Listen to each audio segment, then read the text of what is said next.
তোরা এসেছিস, যা ভেতরে যা। আরে হাতটা সরে যাই, জলদি চলো। তুমি কাজ দিয়ে রাখছো, খাবার রে সাজানো হলো? কাজী সাহেব সাজাবো কাকে? আশা তো নেই। একসঙ্গে কি করে যায়? একটু রাস্তা ছাড় না। কোন ছাড়া রে? আশা কই? এই আশা কোথায়? জামাই মালা তো উল্টা। আশা কই? আপনি জানেন না? আর আমির বাচ্চা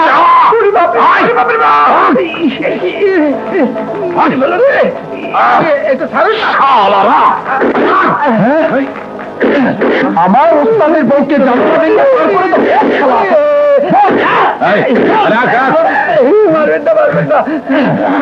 আশা কই?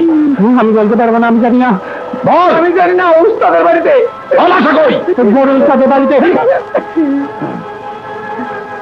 বড় উস্তাদ কি বললি? জোর করে বিয়ে দিচ্ছি? অসম্ভব, এ বিয়ে হতে পারে না। তোকে আমি জাহিদের সাথে বিয়ে দেবো, এটা আমার অনেক দিনের স্বাদ। তুই পালিয়ে এসে ভালো করেছিস। আমরা শহরে যাচ্ছি, চল আমাদের সঙ্গে।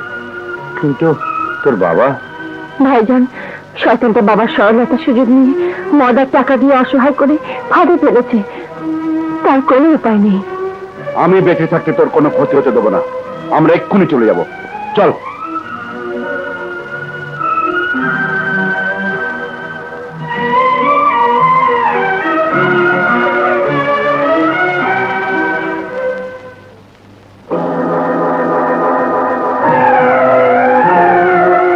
হবে আমার বউ, তাকে নিয়ে তুই উধাও। যাবি কোথায়? 6 মাসের হোটেল ভাড়া আর 3 মামলার খরচ নিয়ে আমিও শহরে আসছি।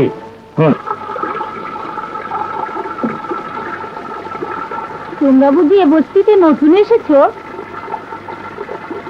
জি, নতুন ভাড়াতে। আরে যে ভাড়া দিয়েছে সে লোকটা 1 নম্বরের টাউট। সরকারি জায়গায় বস্তি বানিয়ে ভাড়া খায়। কিছুদিনের মধ্যেই সরকার সব বস্তি ভেঙে দেবে। অনেক আগেই নোটিশ দিয়েছে। আমরাও চলে যাব। তাহলে তোমাদের কি হবে? যাদের মাথা গুঁজো ঠাঁই নেই, তাদের ঘর ভাঙারও ভয় নেই।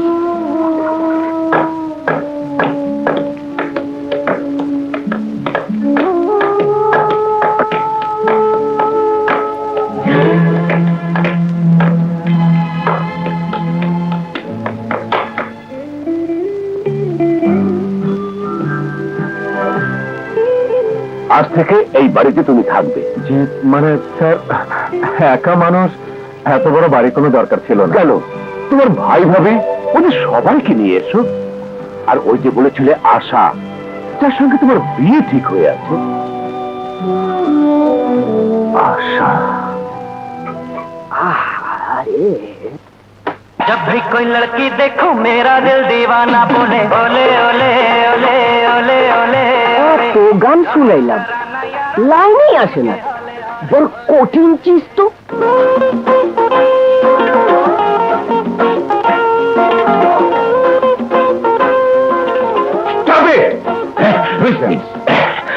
হুসকে ঢুকে পড়ো সাটা সাট। গো সাটা সাট। ও মা, তুমি এসে গেলে? খবর দিলে আমরা এয়ারপোর্টে যেতাম তোমাকে রিসিভ করতে। ইচ্ছে করে খবরটা দিইনি, কারণ তোমাদের আসল রূপটা তাহলে আমি দেখতে পেতাম না। তুমি যে কোনোদিনই ভালো হবে না সেটা আমি আগে থাকতেই ধরে নিয়েছিলাম, তাই না জানিয়ে চলে এলাম। ছি ছি ছি ছি ছি ছি, এই নোংরা কীটগুলোর সঙ্গে মিশে তোমারও এতটা অধঃপতন হবে যে আমার কল্পনার বাইরে ছিল।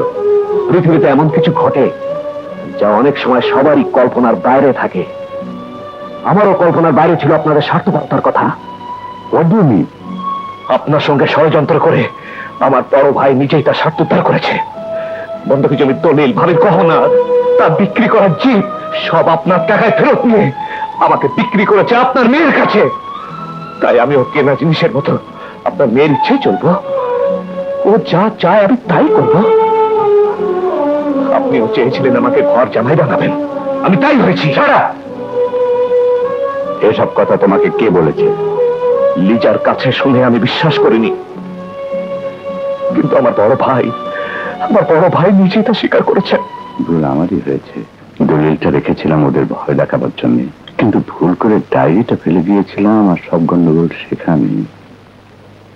ও, সুযোগটা তাহলে পুরোপুরি কাজে লাগিয়েছো, শহীদের কানে বিষ ঠেলেছো, তাকে তোমাদের মতো করে ফেলেছো।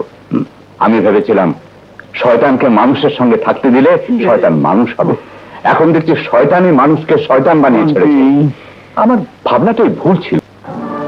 শুনে রাখো শহীদ, তুমি যা শুনেছ, যা জেনেছ তা সম্পূর্ণ ভুল।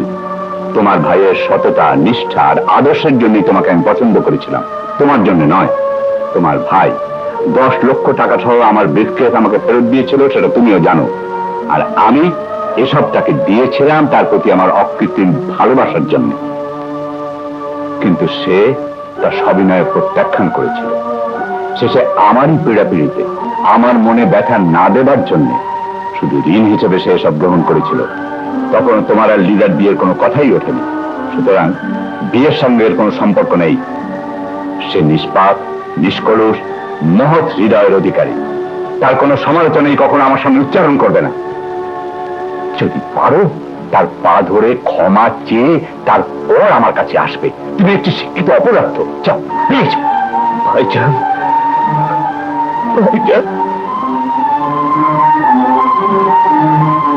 তোমাদেরও কোনো ক্ষমা নেই।